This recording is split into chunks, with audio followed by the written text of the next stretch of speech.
La sécurité front-end, bien que souvent sous-estimée face aux menaces côté serveur, est une composante critique en termes de sécurité globale d'une application web. Le navigateur, en tant que point d'interaction direct avec l'utilisateur, représente une surface d'attaque significative. Les vulnérabilités au niveau du front-end peuvent mener à des compromissions de données utilisateurs, des usurpations de sessions, des défigurations de sites et nuisent gravement à la réputation d'une marque ou d'une entreprise, sans oublier les invitations en termes de conformité réglementaire, RGPD, etc. Un développeur front-end doit comprendre comment les attaques peuvent se produire à travers le navigateur et quelles sont les mesures proactives pour protéger l'application et ses utilisateurs. Voici quelques vulnérabilités courantes et comment y faire face, comment se protéger face à ces vulnérabilités. La première bonne pratique, c'est de valider et d'échapper les données utilisateurs.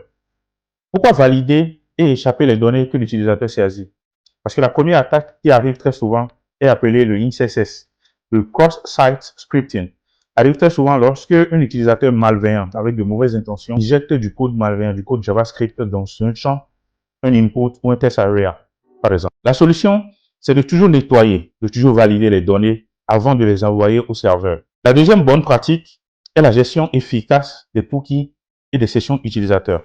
Les cookies mal configurés peuvent être volés avec des scripts ou transmis sans chiffrement. La solution est de configurer les attributs HTTP only, secure ou same site, un peu comme ici. Le HTTP only empêche un code JavaScript d'avoir accès aux cookies, par exemple. En configurant l'attribut secure, par exemple, cela permet aux cookies de circuler uniquement en HTTPS, c'est-à-dire en mode sécurisé.